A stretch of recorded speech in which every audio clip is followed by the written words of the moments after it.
తమది కూల్చే ప్రభుత్వం కాదు, ఆస్తులు కాపాడే ప్రభుత్వం అన్నారు విజయనగరం ఎంపీ అప్పలనాయుడు. ప్రజా ప్రయోజనాల కోసమే పనిచేసేలా తమ పార్టీ అధినేత దిశానిర్దేశం చేశారని అన్నారు. చంద్రబాబు విజన్తో ఏపీ సమగ్ర అభివృద్ధి బాట పడుతుందన్నారు. పార్టీ అధినేత సూచనలు పాటిస్తానంటున్న ఎంపీ అప్పలనాయుడుతో మా ప్రతినిధి Anuradha face to face.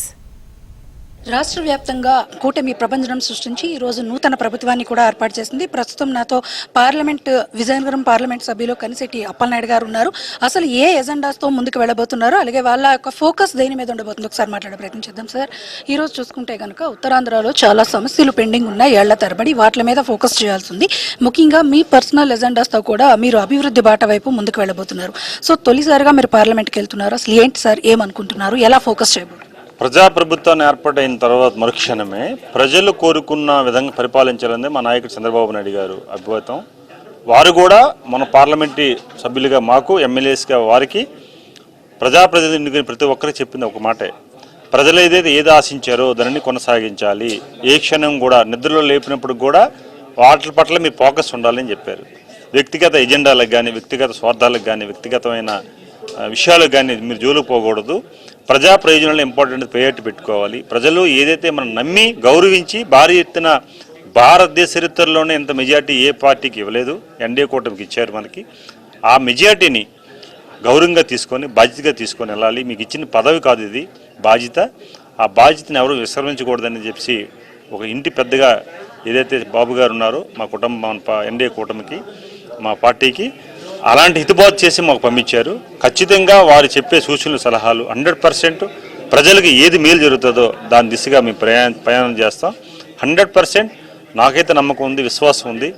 ప్రతిపక్షంలోనే Chandrababu Naidu గారు ప్రజల కోసం ఆలోచించే మనిషి. అధికార పక్షం అది భారీ మెజార్టీ ఇచ్చారు. ఈరోజు కీలకంగా ఎన్డీఏ కూటమిలో ఎంపీలు కూడా మేము ఉన్నాం. ఈరోజు ప్రభుత్వంలో కూడా మేము భాగస్వాములు అయ్యాం. వారి సహకారం కూడా మాకు పుష్కలంగా ఉంటుంది.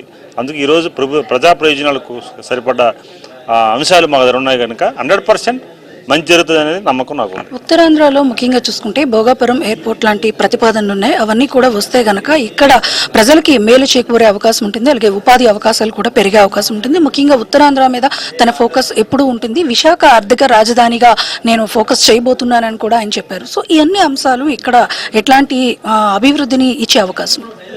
విశాఖ నగరం అంటే చంద్రబాబు నాయుడు ప్రాణం. విశాఖ నగరం అంటే అద్భుతమైన నగరంగా ఈ ప్రపంచంలోనే ఒక నెంబర్ 1 ఉండాలని 2014లో అంతకుముందు కూడా ఆయన ఆలోచించి మనకి విజనరీగా చాలా యాక్టివిటీస్ చేశారు. తర్వాత వచ్చిన తర్వాత ఉన్న పాలకులు దాన్ని ఏం చేస్తారో ప్రజలు తెలుసు, నేను చెప్పవలసిన ప్రత్యేకంగా. ఈరోజు కూడా విశాఖ నగరాన్ని రాజధానిగా ఏదైతే ఆర్థిక రాజధానిగా ప్రకటించారో ఒక విజనరీ ఉంది. ఎందుకంటే ఈకున్న స్ట్రెంత్ అవ్వచ్చు, లేకపోతే ఇక్కడ ఉన్న చరిత్ర అవ్వచ్చు, విశాఖ నగరానికి 100% మంచి జరగాలని ఒక ఆలోచనతో వారు తీసుకున్న నిర్ణయాన్ని. అందుకు నేను ఈ ఉత్తరాంధ్ర దానికి తీసుకెళ్తున్నాం. రెండోది భోగాపురం ఇంటర్నేషనల్ ఎయిర్పోర్ట్.